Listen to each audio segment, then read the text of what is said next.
책을 읽다가 좋은 예화가 하나 있어서 소개할까 합니다. 바닷가에 사는 신실한 가정이었습니다. 예수를 잘 믿었다는 거죠.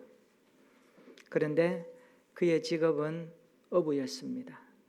그날도 남편은 배를 몰고 바다로 고기 잡으러 나갔습니다.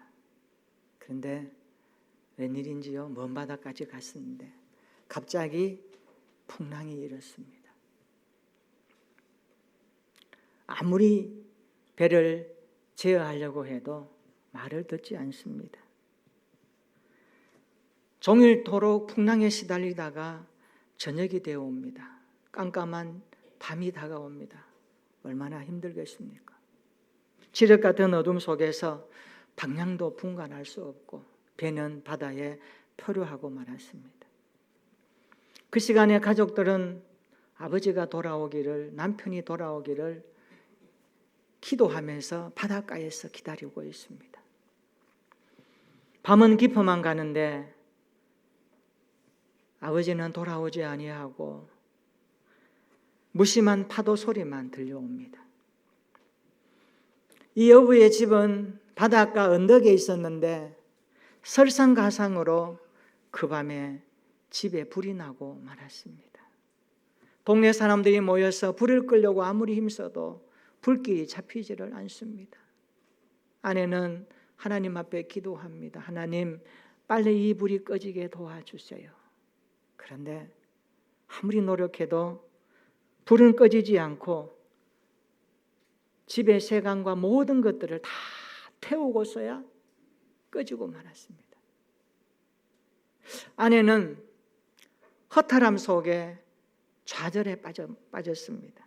절망에 빠졌습니다.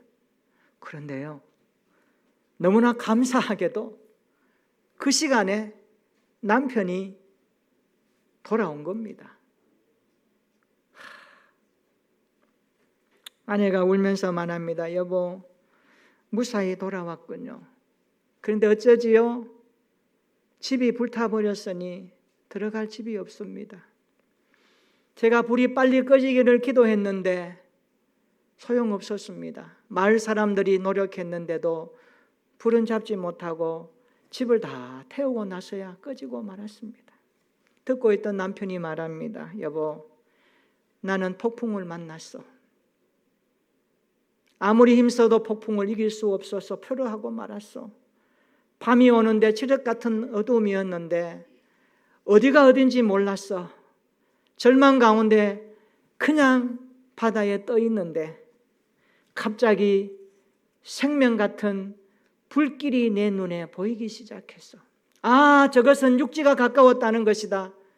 거기에 소망을 두고 열심히 노를 저어서 파도를 헤치고 여기까지 오게 되었어. 그 불빛이 우리 집이 타는 불빛이었다니 아쉬워도 이렇게 왔으니 우리 감사합시다. 참 다행이죠.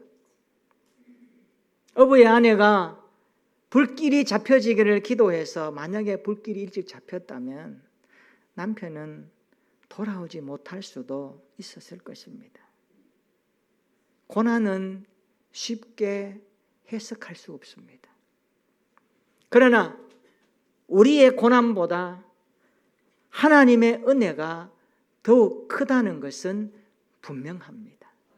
자, 그럼 한번 말해볼까요? 우리의 고난보다 하나님의 은혜가 더욱 큽니다. 네. 오늘 예배가 여러분 어떤 고난을 가지고 나왔는지 모르지만 우리의 고난보다 하나님의 은혜의 폭이 더 넓고 깊다는 것을 믿으면 오늘 말씀이 저와 여러분들에게 능력이 될 줄로 믿습니다. 왜냐하면 하나님은 살아계시고 하나님은 오늘 또 우리를 돌보시는 아버지 하나님이시기 때문입니다. 그래서 룻기 성경은 고난보다 더 크신 하나님의 은혜, 이것을 헤세드, 인애라고 합니다. 이것을 우리에게 보여줍니다. 신구약 성경 가운데 여자를 중심으로 성경을 쓰는 내용이 많지 않습니다. 룻기와 에스더가 유일합니다. 룻기는 이스라엘로 들어온 이방 여인 룻을 통한 구속의 이야기고, 에스더 성경은 이방 땅으로 간 이스라엘 여인의 이야기를 소개합니다. 룻기는 언제 쓰여졌습니까? 사사들이 치리하던 때라고 1장 1절에 그 단서를 주고 있습니다. 사사들이 치리하던 때가 언제입니까? 왕이 없던 시대입니다. 죄짓고 심판받고 또 회개하면 회복하시는 이러한 반복되는 350년의 역사를 바로 사사시대라고 말합니다. 룻기 성경은 사사시대에 쓰여졌던 한 이야기를 우리에게 소개합니다. 하나님은 이방인 룻을 통하여 오늘 또 자기 백성을 아낌없이 사랑하시고 돌보시는 헤세드, 인애, 그 은혜를 우리에게 보여주고 있습니다. 그래서 룻기의 중심 메시지는 인애라고 할 수 있습니다. 헤세드입니다. 인애가 무엇입니까? 하나님은 자기 백성을 돌보시는 사랑의 하나님입니다. 또 이 하나님의 은혜를 우리가 경험했다면 우리 또한 헤세드적인 삶을 살아야 한다라고 우리에게 메시지를 전합니다. 유대 땅 베들레헴 엘리멜렉 가정이 살고 있었습니다. 베들레헴은 떡집이라는 뜻입니다. 여러분, 떡집에 떡을 하지 못하면 어때요? 이건 낭패죠. 베들레헴에 흉년이 왔습니다. 엘리멜렉은 아내와 두 아들을 데리고 이방 모압 땅으로 이주를 합니다. 먹고 살아야 되니까. 그런데 나오미의 남편 엘리멜렉이 죽고만 해요. 모압 땅에 거주한 지 10년쯤에 결혼한 두 아들마저 죽고 말았습니다. 나오미는 두 며느리와 함께 고민합니다. 어떻게 할까? 고향으로 가자. 가서 다시 좀 시작해야지. 이런 마음으로 두 며느리와 함께 모압에서 베들레헴으로 발길을 옮깁니다. 1장 7절 한번 보세요. 이렇게 말씀하죠. 있던 곳 모압이죠. 있던 곳에서 나오고 두 며느리도 그와 함께하여 유다 땅으로 돌아오려고 길을 가고 있습니다. 현실적으로 보면 남편 잃고 남아있는 이 세 여인의 미래는 암담하죠. 소망이 없죠. 그래서 나오미는 따라오는 두 며느리에게 말합니다. 얘들아, 너희 친정으로 돌아가라. 가서 새롭게 출발하라. 그랬더니만 오늘 이 두 며느리의 반응이 본문에 등장하고 있습니다. 우리 본문 한번 읽어볼까요? 자, 룻기 1장 14절입니다. 시작. 그들이 소리를 높여 다시 울더니 오르바는 그의 시어머니에게 입맞추되 룻은 그를 붙쫓았더라. 아멘. 둘째 며느리 오르바는 시어머니 나오미에게 입맞추고 굿바이 하는 거예요. 마지못해 이제 가는 거예요. 고향으로 갑니다. 자기 친정으로 가죠. 그런데 룻은 어떻게 합니까? 나오미를 붙쫓았더라. 이렇게 말씀합니다. 14절 다시 한번 읽어볼까요? 다 같이 시작. 그들이 소리를 높여 다시 울더니 오르바는 그의 시어머니에게 입맞추되 룻은 그를 붙쫓았더라. 아멘. 룻은 그를 붙쫓았더라. 오늘 설교 제목입니다. 따라서 합시다. 룻은 그를 붙쫓았더라. 여기 붙쫓았더라 이 단어가 굉장히 중요합니다. 룻기 1장부터 4장까지 있는데 이 붙쫓았더라 이 단어가 핵심 키워드입니다. 이게 풀려지는 단어입니다. 히브리어로 다바크라고 하는 단어입니다. 뜻은 굳게 결합하다, 매어 달리다 이런 뜻입니다. 또 뗄래야 뗄 수 없는 친숙한 관계를 말할 때 다바크, 붙쫓다 이런 단어를 사용합니다. 또 이 말씀이 하나님의 자녀들에게 충성을 요구할 때 쓰이는 단어이기도 합니다. 굉장히 폭이 넓습니다. 그러나 깊습니다. 확실합니다. 굳게 결합하다, 매어 달리다, 뗄래야 뗄 수 없는 친밀한 관계를 가지다, 충성을 요구하다, 이런 의미의 단어입니다. 룻기에서 이 다바크라는 단어는 굉장히 중요합니다. 왜냐하면 룻기는 이 단어를 중심으로 하나님의 헤세드, 인애, 그 사랑이 흘러가기 때문에 그렇습니다. 사사들이 치리하던 그때 그 시절에도, 왕이 없는 그 시절에도 하나님은 이방 여인 룻을 통하여 당신의 사랑을 펼쳐가기 시작합니다. 그래서 이 다바크라는 이 단어가 하나님의 사랑, 헤세드, 은혜가 흐르는 통로적인 단어입니다. 굉장히 중요합니다. 자기 백성을 돌보시는 하나님의 사랑이 무엇인가를 이 단어를 통하여 나타나기 때문에 그렇습니다. 붙쫓았더라. 우리가 무엇을 붙쫓아야 될까요?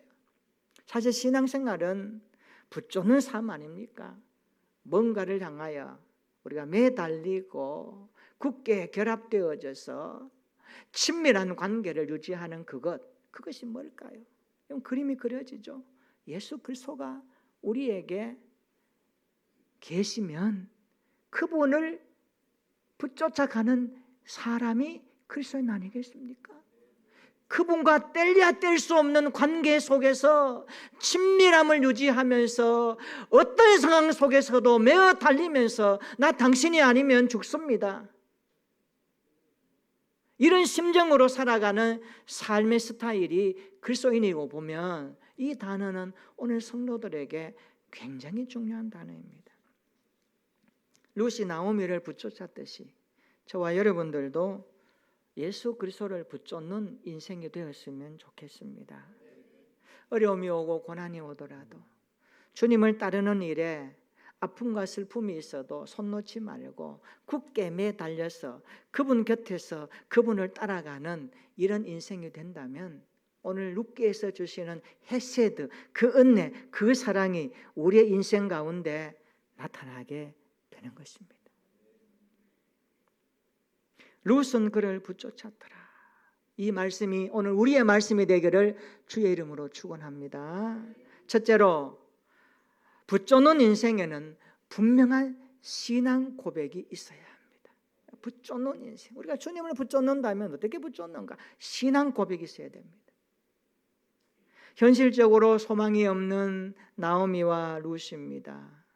이런 상황에서 오르바는 친정으로 돌아갑니다. 남아있는 룻에게 나오미가 말을 합니다. 여러분 15절 끝에 한번 보세요. 너도 너의 동서를 따라 돌아가라. 네 동서도 갔는데 너도 친정으로 갔으면 좋겠다. 시어머니가 며느리에게 하는 말입니다. 그때 룻이 뭐라고 합니까? 16절 17절에서 룻이 이렇게 반응을 하고 대답하죠. 읽어볼까요? 룻기 1장 16절 17절입니다. 우리 다 같이 읽어봅니다. 시작. 룻이 이르되 내게 어머니를 떠나며 어머니를 따르지 말고 돌아가라. 강권하지 마옵소서. 어머니께서 가시는 곳에 나도 가고 어머니께서 머무시는 곳에서 나도 머물겠나이다. 어머니의 백성이 나의 백성이 되고 어머니의 하나님이 나의 하나님이 되시리니 어머니께서 죽으시는 곳에서 나도 죽어 거기 묻힐 것이라. 만일 내가 죽는 일 외에 어머니를 떠나면 여호와께서 내게 벌을 내리시고 더 내리시기를 원하나이다 하는지라. 아멘. 여러분 16절 17절에서 어머니 나오미를 향한 룻의 단호한 마음이 느껴지지 않습니까? 이 여자 봐라, 보기보다 다르네. 이걸 뭐라 그럽니까? 멘탈이 있네, 이렇게 표현해요. 멘탈이 강해야 되거든요. 사람이 멘탈이 강해야 됩니다. 축구하다 보면 막 열심히 팽팽하게 이렇게 영등으로 가다가 갑자기 한 골 먹으면 이 진 팀의 멘탈이 와요. 그 멘탈이 약하면 무너져요. 그럼 또 연속적으로 골을 먹거든요. 근데 멘탈을 다시 잡아가지고 다시 하면요, 이게 또 가요. 우리 인생의 멘탈이 참 중요한 것 같아요. 예수 믿는 사람들 굉장히 강해야 됩니다. 내적으로. 겉으로 요한 것 같죠? 요해야 됩니다. 친절하고 사람들한테 상냥히 해야 되겠죠. 그러나 중요한 것은 신앙의 단단한 것만큼은요 굉장히 강해야 됩니다. 허물허물하면 안 됩니다. 정확해야 됩니다. 확실해야 됩니다. 그리고 우리의 내면에 자리 잡은 그리스도의 말씀이 우리 인생을 탄탄하게 다져갈 수 있도록 잘 순응하면서 훈련적인 삶을 살아야 됩니다. 선교 현장에 복음 전하다가 이렇게 순교하는 분들 굉장히 강한 사람이거든요. 멘탈 강합니다. 그렇지 않으면 순교 못해요. 고통당하는 거 그거 극복해야 되거든요. 웬만한 사람 다 넘어갑니다. 신앙은 그렇게 만든다는 거예요. 나오미를 향한 룻의 단호함을 보니까 굉장히 우리가 느껴지는 게 있습니다. 보통 넘는구나. 보통 넘는구나. 이런 면허들이 가정에 들어오면 가정이 되는 거예요. 아멘 안 하시네요. 너무 강하니까 시어머니가 함부로 하겠다 아니에요.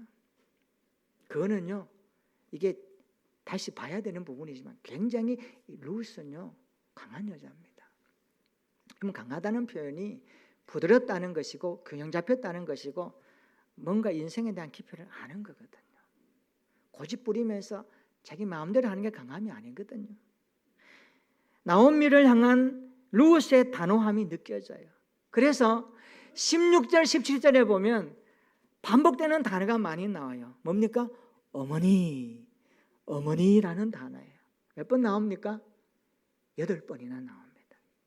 성경 읽다가 많이 나오는 반복적인 단어는요, 세어봐야 됩니다. 그리고 묵상해봐야 됩니다. 왜 이 단어가 많이 사용될까? 자, 그런데 이번에는 16절 17절에 어머니라는 이 단어 대신에 예수님 이름을 한번 넣어볼까요? 예수님 이름 넣어서 우리 16절 17절 한번 같이 읽어보겠습니다. 자, 준비됐죠? 16절 17절에 어머니라는 단어에 예수님 이름을 넣어서 읽어봅시다. 다 같이 시작. 룻이 이르되 내게 예수님을 떠나며 예수님을 따르지 말고 돌아가라 강권하지 마옵소서. 예수님께서 가시는 곳에 나도 가고 예수님께서 머무시는 곳에서 나도 머물겠나이다. 예수님의 백성이 나의 백성이 되고 예수님의 하나님이 나의 하나님이 되시리니 예수님께서 죽으시는 곳에서 나도 죽어 거기 묻힐 것이라. 만일 내가 죽는 일 외에 예수님을 떠나면 여호와께서 내게 벌을 내리시고 더 내리시기를 원하나이다 하는지라. 아멘. 어떻습니까? 와닿는 은혜가 있지 않나요?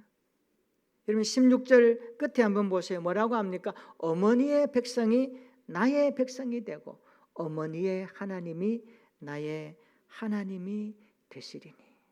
굉장히 중요합니다. 룻은 지금 이방 여인이에요. 하나님 없는 문화 속에 살았던 여인이에요. 이 여인이 엘리멜렉 가정에 시집 오고 보니까 만면이 되고 보니까 근데 신혼의 재미도 못 누린 것 같아. 남편 잃고 어떻게 할까? 시어머니 돌아가라 친정으로 가라 하는데 아닙니다. 나 어머니 따르겠습니다. 에이, 너 동서도 갔는데 가서 새롭게 출발해. 나에게는 소망이 없어.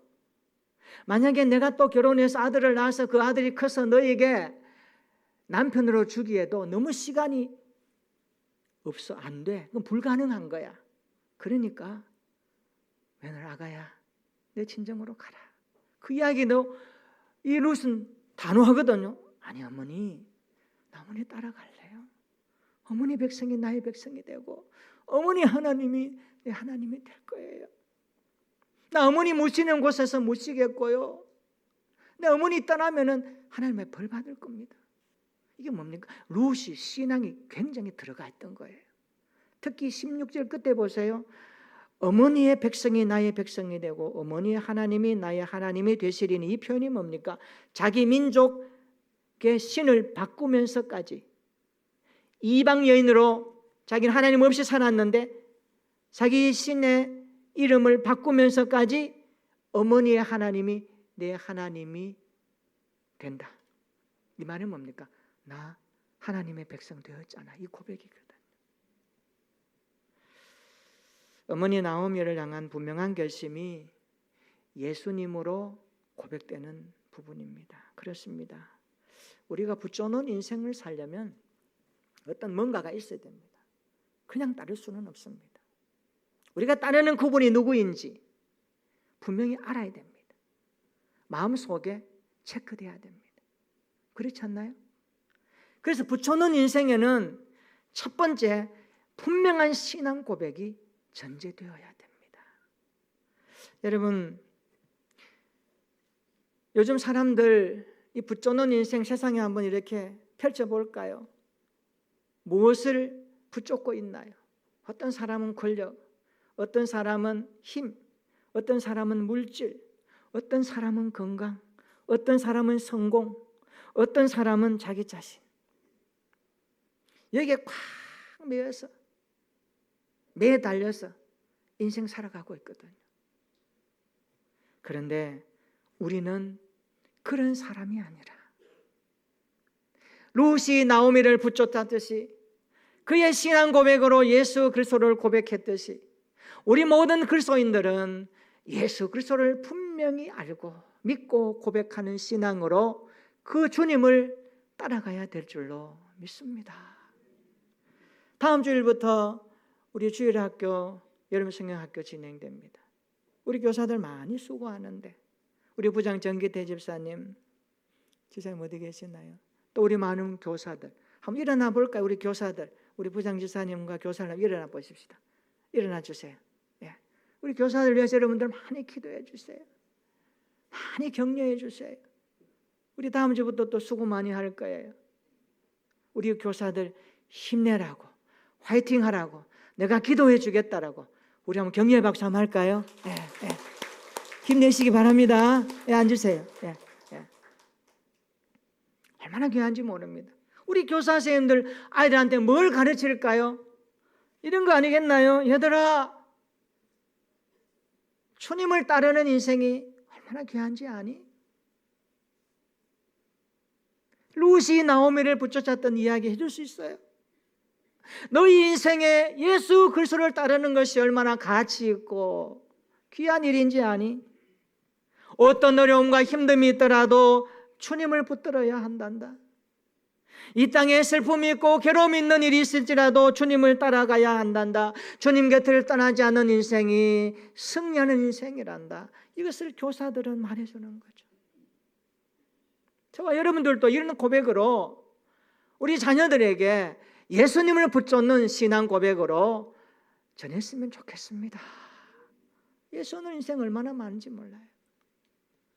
우리가 다음 세대 주일학교 아이들에게 주님을 붙잡는 분명한 신앙 고백을 심어주는 교사들은, 우리 성도들은 하나님 앞에서 그렇게 살면서 오늘 이 말씀이 우리의 말씀이 되었으면 좋겠습니다. 붙잡는 인생에는 분명한 신앙 고백이 있어야 합니다. 룻은 그를 붙쫓았더라. 두 번째, 붙잡는 인생에는 만남의 역사가 나타납니다. 붙잡는 인생에는 만남의 역사가 나타납니다. 자, 나오미와 룻이 베들레헴으로 왔을 때 그때는 보리를 추수하는 시기였습니다. 그런데 2장에 보시면 룻이 보아스를 만나는 장면을 소개합니다. 하나님은 룻에게 보아스를 만나게 하십니다. 2장 1절 한번 보세요. 나오미의 남편 엘리멜렉의 친족으로 유력한 자가 있으니 그의 이름은 보아스더라. 보아스는 유력한 자입니다. 유력한 자, 성경에 뭐라고 되어 있습니까? 거기 보시면 밑에 뭐라고 되어 있죠? 부호라고 되어 있죠. 부자라는 겁니다. 존경받았고 그 지방에서 영향력이 꽤 있었던 사람이 보아스였습니다. 룻은 이런 보아스를 만납니다. 어떻게 만납니까? 하나님께서요, 은혜를 베푸셔서 만나게 하십니다. 그래서 2장에 보면 은혜라는 단어가 곳곳에 이렇게 연결되어 있습니다. 2절 한번 볼까요? 자, 2장 2절 한번 읽어보겠습니다. 자, 시작. 모압 여인 룻이 나오미에게 이르되 원하건대 내가 밭으로 가서 내가 누구에게 은혜를 입으면 그를 따라서 이삭을 줍겠나이다 하니 나오미가 그에게 이르되 내 따라 갈지어다 하매. 아멘. 내가 누구에게 은혜를 입으면, 이 룻은요 은혜를 앞장세웁니다. 은혜를 앞장세웁니다. 내가 수고하고 노력도 해야 되지만 그러나 그 위에, 그보다 앞서서 우리 인생의 길을 가시고 우리 인생의 중요한 것들을 아시고, 지금 룻과 나오미가 보리추수에, 먹을 것이 없는 그 시대에 보리싹 주워서 끼니 해결하고 살아야 되는데 어떻게 할까? 막막하잖아요. 두 여인이 고민도 많이 될 거예요. 그래서 룻이 나오미에게 말합니다. 어머니, 하나님이 나에게 은혜를 베푸시면 내가 그 집에 가서 일하고 보리싹을 주우면 어떻겠나이까 말하는 거예요. 나오미가 그렇게 하라. 3절 보세요. 룻은 보아스의 밭에서 열심히 싹을 줍고 있습니다. 보아스인 줄도 몰랐습니다. 보아스가 현장 가서 보니까 한 소녀가 열심히 아침부터 일을 하고 있네요. 사원에게 묻습니다. 이 소녀는 누구냐? 사원이 말합니다. 네, 나오미와 함께 모압에서 돌아온 모압 소녀입니다. 아, 그래? 보아스가 말합니다. 내 딸아, 너는 이삭 주우러 다른 밭으로 가지 말고 여기서 이삭을 주우라고. 그리고 일하다가 목마르면 물도 마시고 먹을 것도 있으니까 일하는 이 소녀들과 함께 일하면 된다라고 격려해 줍니다. 보아스도 굉장히 젠틀한 사람이에요. 젠틀한 사람. 우리가 성경을 보면서 이런 부분들을 좀 배우고 좀 소망했으면 좋겠어요. 그렇잖아요? 성경에 배울 인물 참 많아요. 겉으로 보지 말고 속을 보는 거예요. 됨됨이를 보는 거예요. 태도를 보는 거예요. 그의 삶의 중심을 보는 거예요. 룻도 보는 거예요. 나오미도 보는 거예요. 그리고 보아스도 보는 거예요. 부자면 행세할 수 있고 떵떵거릴 수 있고 함부로 할 수 있는데 굉장히 보아스는 배려심이 가득한 사람입니다. 하나 이런 사람 붙여주시는 거예요. 이런 사람 붙여주는 거예요. 룻은 그 보아스의 배려함 속에 이삭을 줍습니다. 그리고 2장 10절 한번 보세요. 룻이 엎드려 얼굴을 땅에 대고 절하며 보아스에게 말합니다. 나는 이방 여인이거늘 당신이 어찌하여, 따라서 합시다, 내게 은혜를 베푸시며 나를 돌보시나이까. 여기도 은혜라는 단어가 나옵니다. 은혜라는 단어. 하나님께서는 룻이 보아스를 만나게 하심으로 은혜를 베푸십니다. 아니, 은혜를 베푸심으로 룻이 보아스의 밭에 일하도록 하셨고 보아스도 그에게 은혜를 베풀어 줍니다. 이게 헤세드가 흐르는 거예요. 하나님의 인의 사랑이 흐르는 거예요. 이것을 룻기 성경은 우리에게 보여주고 있습니다. 2장 13절에도 보십시오. 룻이 이르되 내 주여 내가 당신께 은혜 입기를 원하나. 이 말이 뭡니까? 문장으로 보면 이런 거예요. 내가 이곳에서 계속 좀 일했으면 좋겠습니다. 그런 고백이에요. 은혜를 베푸니까 은혜를 또 받죠. 내가 당신께 은혜 있기를 원하나이다. 2장 20절 한번 읽어볼까요? 자, 룻기 2장 20절입니다. 시작. 나오미가 자기 며느리에게 이르되 그가 여호와로부터 복받기를 원하노라. 그가 살아있는 자와 죽은 자에게 은혜 베풀기를 그치지 아니하도다 하고 나오미가 또 그에게 이르되 그 사람은 우리와 가까우니 우리 기업을 물을 자 중에 하나이니라 하니라. 아멘. 여기도 은혜가 나옵니다. 은혜. 이 말이 뭡니까? 룻이 보아스의 그 밭에서 이삭을 주어서 집에 왔어요. 집에 와서 이제 어머니가 묻는 거예요. 야, 내 딸아, 오늘 어디서 일했니? 보아스 집에 그 보아스라는 그분의 그 밭에서 일했습니다. 그러니까 룻이 그를 어떤 사람인지 이야기 안 했겠습니까? 이렇게 했습니다. 배려도 많이 해줬고요. 그러니까 나오미가 말합니다. 그가 여호와께로부터 복받기를 원하노라. 그는 살아있는 자와 죽은 자에게 은혜 베풀기를 그치지 아니하도다. 나오미가 그에게 말합니다. 그 사람은 우리와 가까운 친족이다. 친족 일가예요. 우리 기업을 물을 자 중에 하나이니라 라고 말합니다. 그렇습니다. 주님을 붙잡는 인생에는요, 하나님이 가만두지 않더라고요. 아, 그래? 알았어. 내가 너 인생 이제는 끌어갈 거야. 너가 나를 따라오니 내가 너를 끌어갈 거야. 이렇게 연결되는 거고, 그래서 하나님께서는 붙잡는 인생에 만남의 은혜를 주십니다. 룻이 보아스를 만납니다. 이 우연이 아닙니다. 하나님의 은혜가 작동되어졌고, 하나님의 은혜가 역사되어졌고, 하나님의 일하심이 은혜로 나타나서 보아스를 만나게 된 것입니다. 저는 우리 주일학교 아이들도 이런 인생으로 살았으면 좋겠어요. 저와 여러분들도, 가정의 후대들도 이런 인생을 살았으면 좋겠어요. 먼저 하나님을 붙잡는 신앙의 고백으로 하나님을 따르고 주님을 따르고 믿음으로 살다가 하나님이 각자 현 주소에서 있는 자리에서 열심히 일하는 중에 하나님 은혜를 주셔서 우리 아이들에게 만남의 복을 주시기를 원합니다. 이 만남은 굉장히 중요합니다. 이 만남의 복. 여러분들 중요합니다. 순서가 있습니다. 여호와를 따르는, 예수 그리스도를 따르고 붙잡는, 매어 달리는 신앙 고백적 삶이 전제되어야 이 은혜의 만남이 온다는 것을 아십시오. 이거 없이 이것만 기도하면 안 됩니다. 기도를 바꿔야 됩니다. 기도에도 순서가 있습니다. 너 하나님 잘 경외해야 된다. 하나님 잘 믿고 신뢰하며 그 하나님 말씀 붙들고 살아가야 된다. 이게 붙잡는 인생이 전제되는 거거든요. 그 인생에 보아라, 하나님이 룻을 어떻게 하셨는가? 보아스를 붙여주셔서 만나게 하셨지 않느냐? 이게 나오는 거예요. 룻은 그를 붙여쳤더라.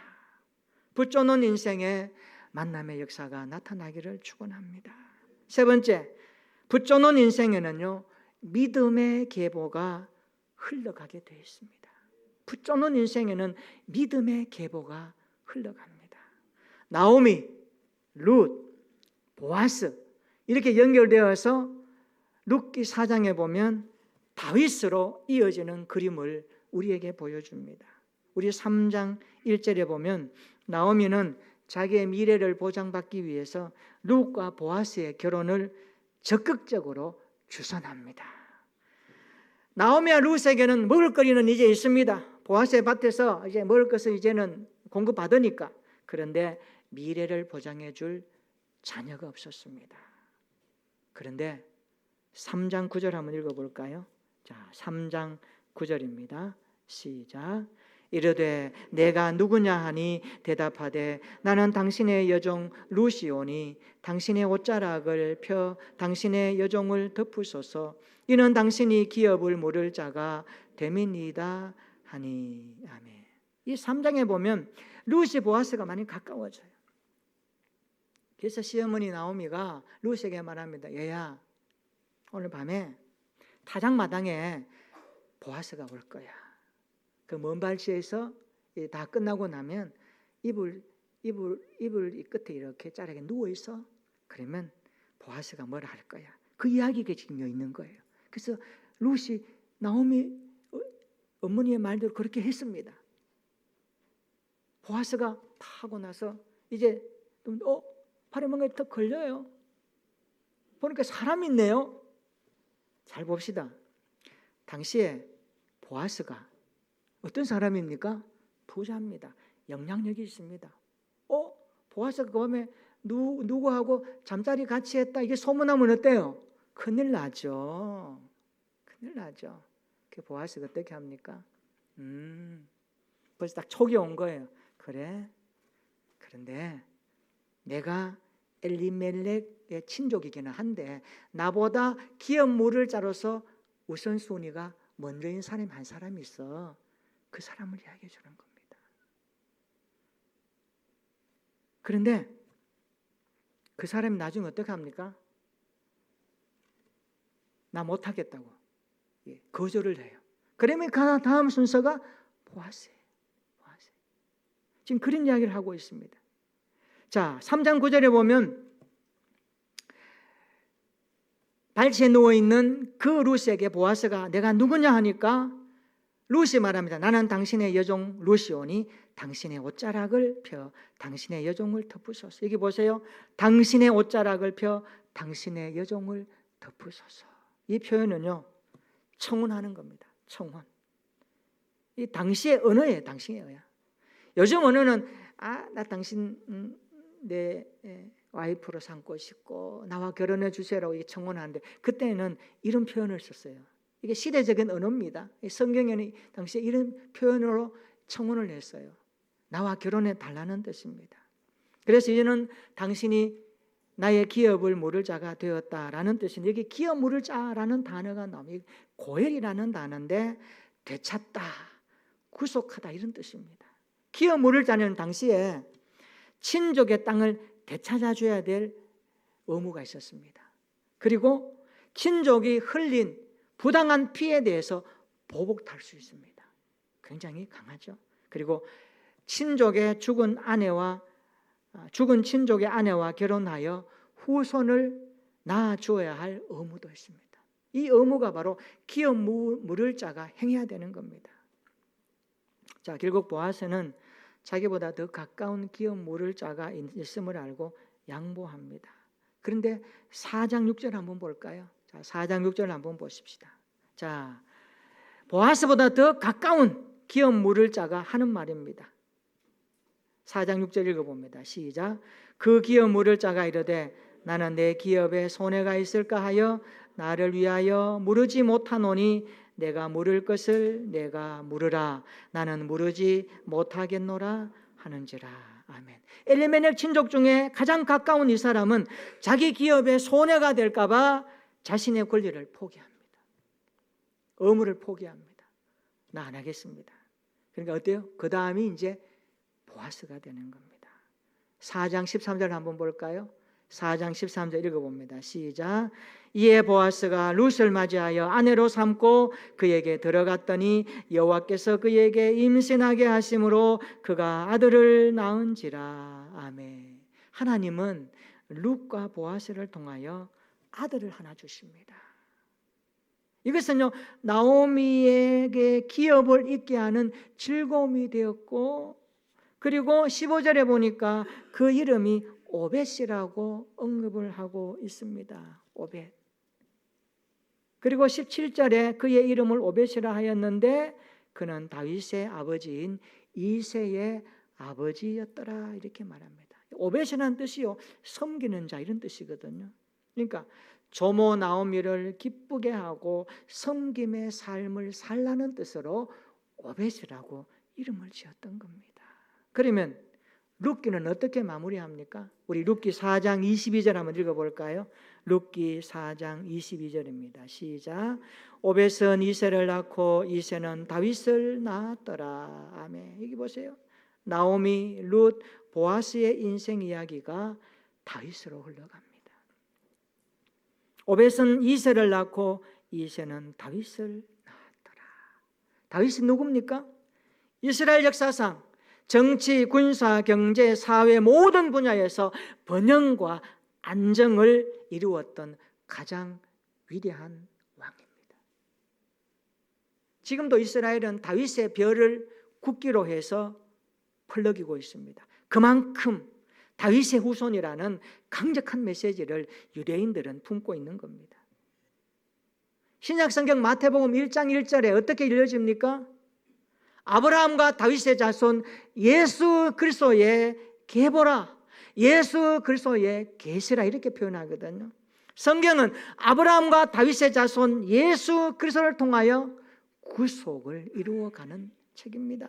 하나님은 붙여놓은 인생 룻을 통하여 믿음의 계보를 흘러가게 하십니다. 만약에 룻이 나오미를 붙잡지 않았다면 이런 일은 없었던 겁니다.